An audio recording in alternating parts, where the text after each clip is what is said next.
Hello, welcome to the Rich and Simple Living. My name's Maria. If you're new here, I vlog food type things, cooking, shopping hauls, growing food in my garden, anything to do with food. Today I thought I would show you what we eat on a Sunday. I did a meals of the week last week, but I left off Sunday because Sunday's a bit of a feast day.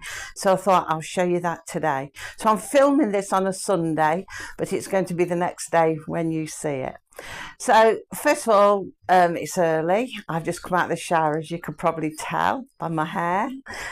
Dean has started peeling vegetables for the Sunday dinner. We have a roast dinner. We're having roast chicken today, and then we have a dessert, and then at tea time we either have sandwiches or cheese on toast, and it's followed by a dessert and little cakes. So I'll show you all that as the day goes on, when the time arrives.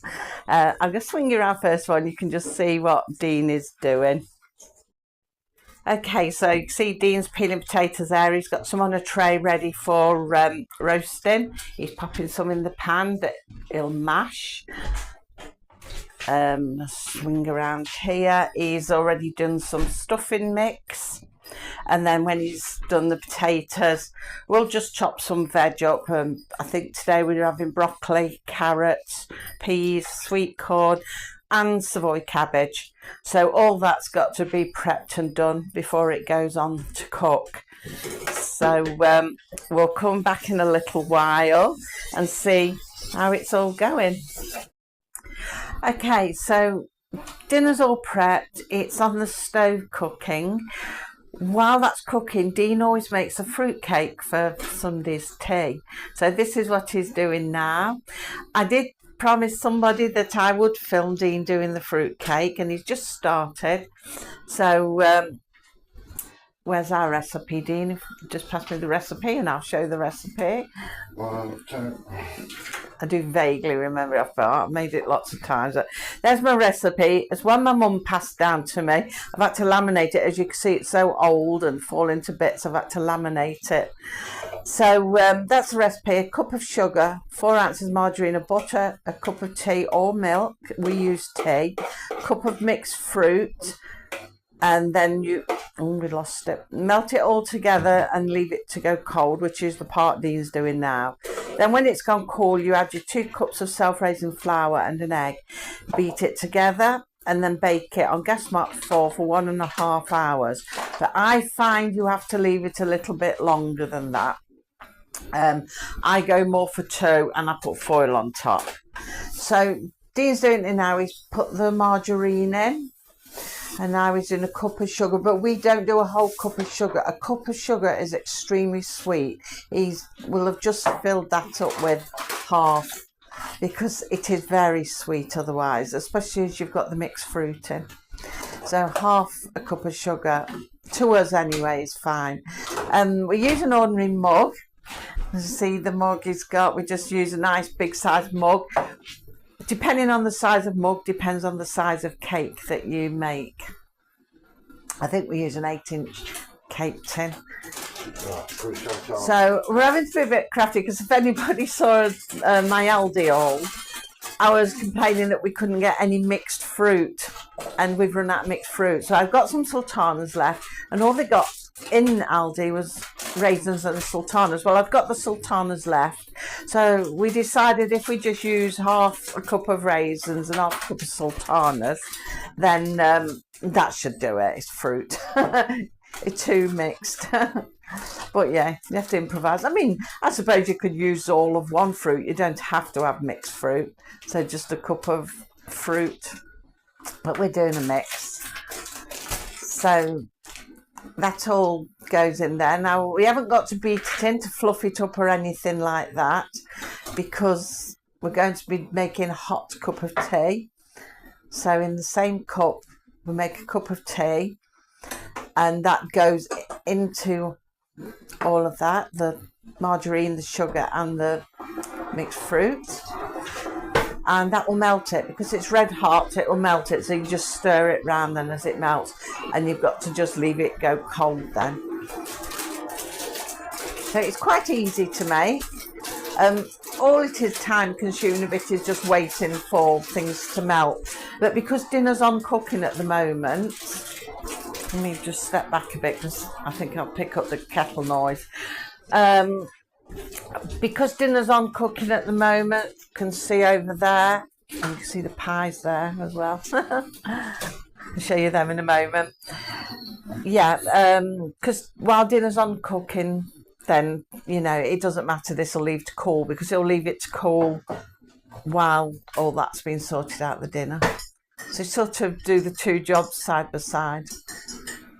So you fill your cup of tea right up to the top, full cup of tea.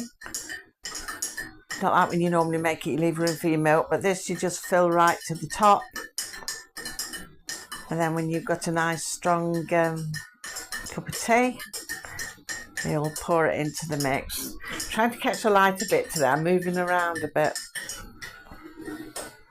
I'm trying to keep still. As you know, I'm a bit wobbly when I have to hold the camera.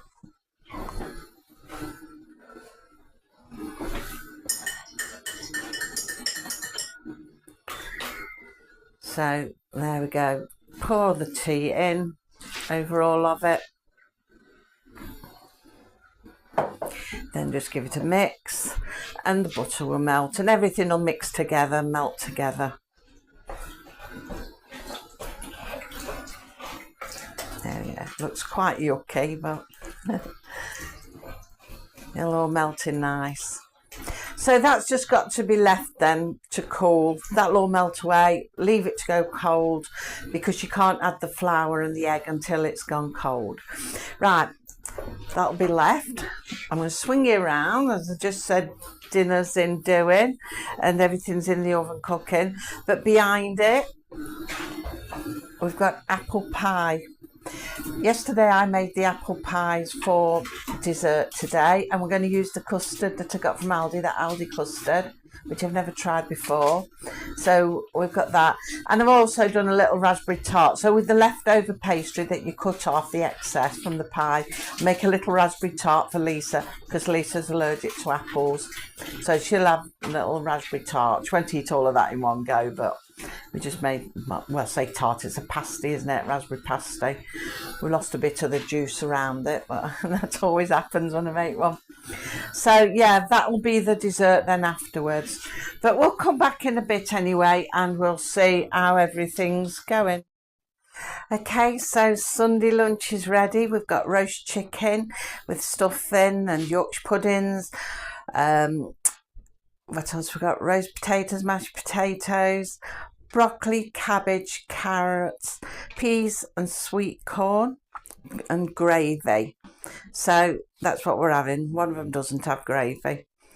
So that's our Sunday lunch. So we're going to go and enjoy lunch now and I'll show you desserts afterwards. Okay, so we've eaten dinner, so we're going to get the cake finished now because it's nice and cool and put into the oven, and that can start cooking before we go off for some dessert. So Dean's just beaten an egg. We always crack them into a cup first to check they're okay.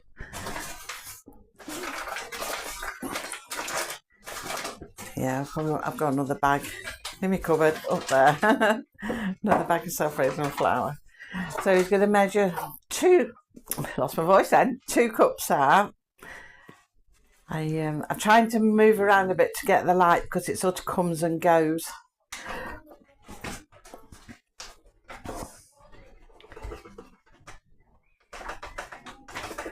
Oh, nearly. I need a bit more. That's the other bit, trying to put a bit more in.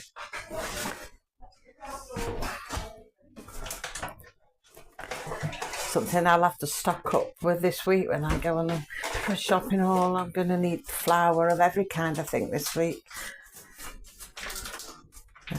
Yesterday I went to make pastry and I couldn't find I used a large substitute so that Lisa can have the same pastry, and I couldn't find it. I could have sworn I got one, but it wasn't there, so ended up doing it with all butter.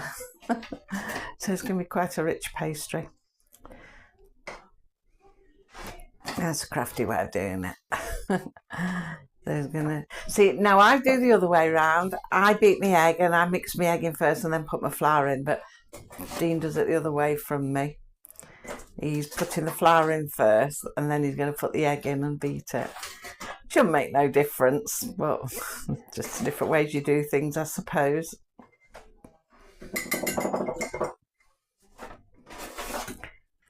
Then you just tip the bag. Do you not trust yourself? No, last time it went all over the floor.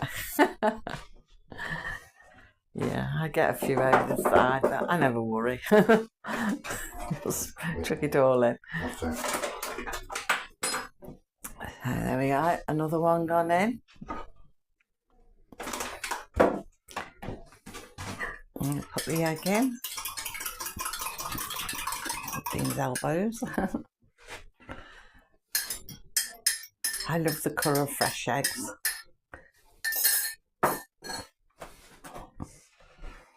That should mix in nicely then.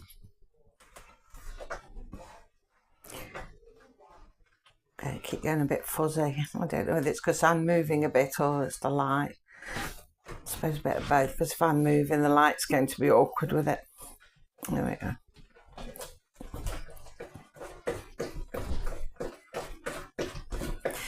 So like the recipe said when I showed you, you can use milk for this. We've always used tea, but you could use milk. I presume you would warm the milk up first if you were using a cup of milk, so you can melt your margarine and sugar and everything together like we did with the tea. But we've never used milk. We've always just put a cup of tea in it. And it mixes quite nice. I'll come over and you can see without getting in his way too much.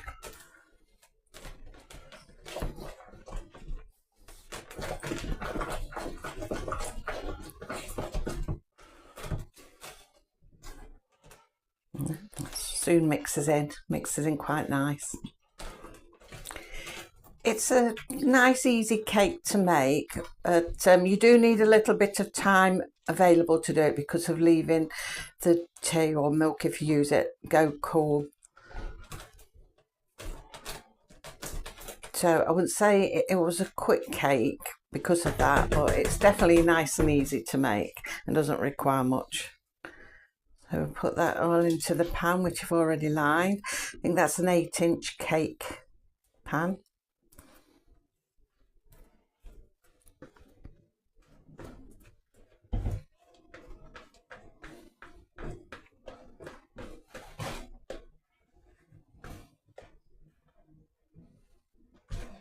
Lovely on a Sunday tea, when you're having your tea and a slice of cake. I just had all a roast dinner. Got dessert to go yet, but thinking about cake at tea time. So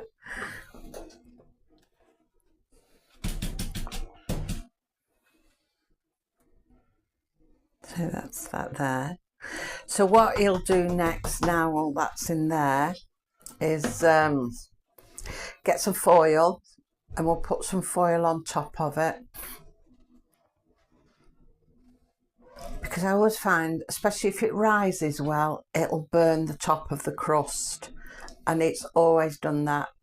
So a few years back, a good few years back that is, I decided I'll start putting foil on top of it to protect it, because otherwise the top was burning. I was trying to alter it down lower in the oven, it was taking longer to cook. And then a good few years back, I just thought, well, why don't I simply put foil on it right from scratch, and that'll sort of stop it burning. And it does the trick wonderfully. I mean, occasionally you get the odd bit of burning, maybe, if the foil has ripped or anything. But on the whole, it always does the job. So I do that every time now. And even if I do sponges in the oven as well, I tend to start off with a bit of foil on top, so it gets a chance to cook underneath without browning all the top off before you're ready. Come out of the way because I think Dean's prepping the oven. Has to alter the shelf in there again, because we've obviously been doing the roasting there. And it's still on and it's still hot. Put that down. Like I say, that's on gas mark 4. I'm not sure what that is in different measurements. measurements. Is it measurements? Temperatures? I should say temperatures. Not sure in other temperatures. But on the gas oven, that's gas mark 4. It does stay on, say, to do for 1.5 hours. We do it for much longer than that. We, well, tend to go for 2, and it may need to go a bit longer than that. But yeah, that's that for now. So we'll show it you later when it's all done, and I'll show you desserts in a moment. Right, we'll have to excuse the dishwasher because the dishwasher's just gone on. Dessert time. Done apple pie. See if I can get it not to go fuzzy. Apple pie and that nice thick custard. This is the one that we got from Aldi. So it looks lovely and thick and creamy.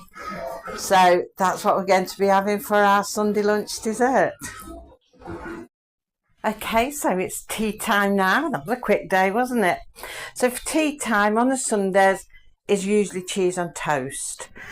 If it's really hot in the middle of summer, we might go out and have a bit of a barbecue, or just have a few sandwiches, because we don't really eat a lot when it's really hot. But when it's not winter time or normal times, we have cheese on toast. So got a couple of them done there, and I like to put brown sauce on mine. Sometimes Branston pickle, not with the brown sauce, but one or the other.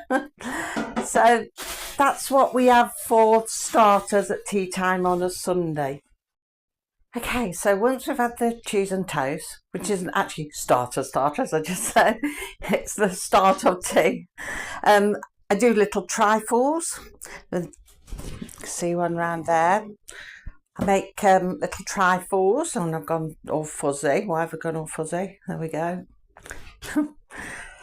I think it's the light because it's later in the day. Let's turn around a bit. So yeah, I do little trifles. I started them yesterday and just popped the cream on not so long ago. Me and Dean like proper trifle. My eldest daughter Lisa, she doesn't like the jelly, so she just has custard with cream, and she doesn't have the sprinkles either. And Sean, she doesn't like trifle or custard, so she just has a jelly. Oh, there we go, I focus. So she just has the jelly, so it's quite adaptable. Then once we've had the trifle, we go on to cake. So there's a fruit cake that you saw Dean making earlier. That's come out quite nice. It's still warm really, because it was in a couple of hours, and still a bit warm, but it tastes lovely actually when it's warm, really nice. And for Sean, because she doesn't eat fruit cake, I did her some of these little microwave fairy cakes. Now I filmed myself doing them the other day, might have been a week or 2 ago now, where I did fairy cakes in the microwave, and I did some more, and I'm trying to get a good shot here, because let me see if I get the plastic. Oh no, I might get it that way. Same again, the plastic off. I took your advice. Few people told me, because the ones I did, if you saw the microwave ones I did before, they were like a star shape because it had all sort of flexed and moved, the cases. Well, I doubled the cases up this time. People said, oh, why don't you try doubling them up? It might give it a bit more strength and hold it in place better. And as you can see, that's worked. It looks like a flower, doesn't it? Giant flower. But yeah, it's worked. It's not all over the place like the last lot were. So from now on, I'll be doubling up the cases. So yeah, we've got them for Sean, so she can have a little cake, and anybody else who wants one as well. A fruit cake, so that's after we've had trifle. So that's Sunday tea. It's cheese and toast, followed by trifle, jelly, custard, whatever they want it, how they want it, and cake. Dean normally does a fruit cake every Sunday, but little cakes can vary or change. Sometimes it's little homemade biscuits, it all depends, so that's subject to change. And as well, like I say, in summer it's all subject to change, because we don't want all the hot and heavy food if it's a really hot day, like some of the summers we've had the last couple of years.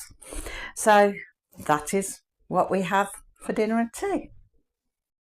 So like I say, Sunday is a bit of a feast day, and it's always been tradition, because when I was a child, our Sundays were the same. Mum always cooked a big roast Sunday dinner, and then you'd have a dessert, and then tea time. We had cheese and toast actually when we were children. We always had cheese on toast, but we had jelly and blancmange afterwards with ideal milk over the top of it. And my mum would bake a cake. It was usually a fruit cake, but sometimes it'd be a sponge cake, but more often than not it was a fruit cake. So it pretty much follows the same like when I was a child. And I know my mum experienced the same when she was a child. I remember her telling me that Sundays was always feast day.